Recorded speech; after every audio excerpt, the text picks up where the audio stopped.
Альхамдулиллах, вассалату вассаляму аля расулиллах, ва ба'д. Всего лишь несколько слов, которые откроют тебе 8 врат рая, и ты войдешь в любую из них, в которую пожелаешь. Воистину, это прекрасная и легкая сунна посланника Аллаха, саллиллаху алейхи вассалям, которая займет всего лишь 10 секунд. Для этого всего лишь нужно произнести свидетельство единобожия после омовения. Сообщается, что Умар ибн аль-Хаттаб, радийаллаху анху, сказал: посланник Аллаха, саллиллаху алейхи вассалям, сказал: если любой мусульманин совершит омовение и сделает это должным образом, а потом скажет: «Ашхаду ан ла иляха илляллах ва анна Мухаммадан абдуллахи ва расулю». Я свидетельствую, что нет божества достойного поклонения, кроме Аллаха, и свидетельствую, что Мухаммад его раб и посланник. Для него обязательно откроется 8 ворот рая, и он войдет туда, через какую пожелает. А если хочешь увеличить награду, то добавь еще короткое дуа.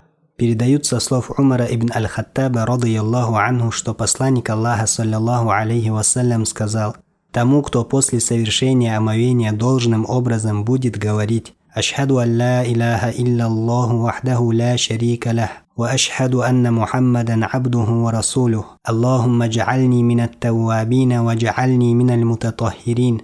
Свидетельствую, что нет Бога достойного поклонения, кроме одного лишь Аллаха, у которого нет сотоварища, и свидетельствую, что Мухаммад его раб и посланник. О Аллах, причисли меня к кающимся и причисли меня к очищающимся. Откроются 8 врат рая, и он войдет в рай через любую, какую пожелает. Тот, кто подчинится сунне посланника Аллаха, саллиллаху алейхи вассалям, пойдет прямым путем, ибо Аллах, субханаху ва тааля, говорит: «Ва ин тути'уху тахтаду», если вы подчинитесь ему, то последуете прямым путем.